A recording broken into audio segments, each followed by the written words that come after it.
was born here in Australia, lived in Chile for about 12 years, and came back to Australia when I was 17.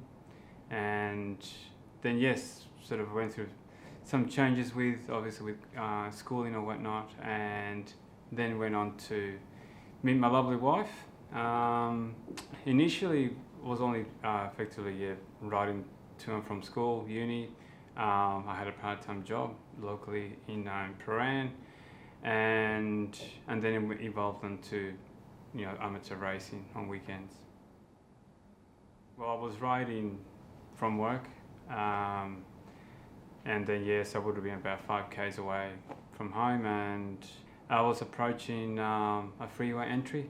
I was still on the bike lane, and then I noticed a truck was nearly on top of me, so he ran me off, and lights out. I was in induced coma for 9 days, and then when I woke up, I have never been in so much pain in my life. I haven't got recollection of the complete 15 weeks because I was in and out of painkillers and whatnot, but I can't say it was very enjoyable. I couldn't have done it with my family. Michelle and the 3 kids. My mum, she flew from Chile. Within 48 hours she found out about the accident. I didn't even know you could actually get onto a plane that quickly. My strength was from them, really. So I set up a challenge to myself personally, physically and mentally, which I have done before in respect to riding to Adelaide.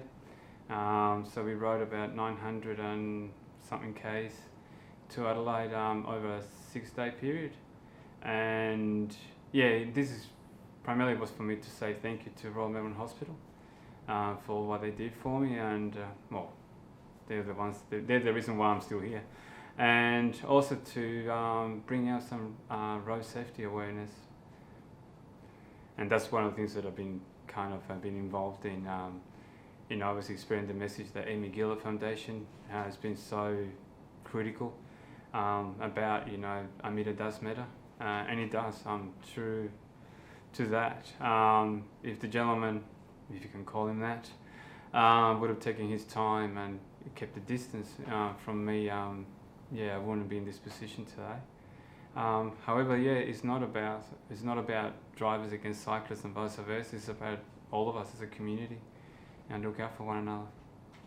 When I was in Frankston Rehab Hospital, met quite a number of people. I met a young kid, actually he was 15.